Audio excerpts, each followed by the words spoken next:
ভাবি তুমি তো খুব খারাপ মেয়ে, ব্যাগে মোবাইল আছে তাও বলছো না। এই আছি কার্ডের মোবাইলটা বের করে নিয়ে আয়। হ্যালো, তুমি কোথায় আছো?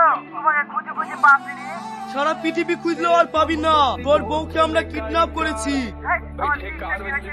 ভিডিও কল করো, এক্ষুনি দেখাচ্ছি। এই দেখ তোর বউ, তোর বউকে যদি বাঁচাতে চাস তাহলে আধা ঘন্টার মধ্যে 5 লাখ টাকা নিয়ে চলে আয়। কোন রকম চালাকি করার চেষ্টা করবি নি, তুই একাই আসবি। আর যদি চালাকি করার চেষ্টা করিস তাহলে তোর বউর সাথে সাথে তোকে উপরে পাঠিয়ে দেব, কথাটা মাথায় রাখিস। ঠিক আছে, আমি কোনো চালাকি করবো না, এক্ষুনি আসছি। কাজ হয়ে গেছে, টাকা নিয়ে আসছে। খারাপ তোমরা কিডন্যাপার, টাকা ঠিকঠাক লেসছি তো? হ্যাঁ নিয়ে এসছি। ঠিক আছে সব। এই ব্যাপার, খুব ভালো ভালো, আপনার কোনো টেনশন নাই, আমাদের বস খুব ভালো মানুষ।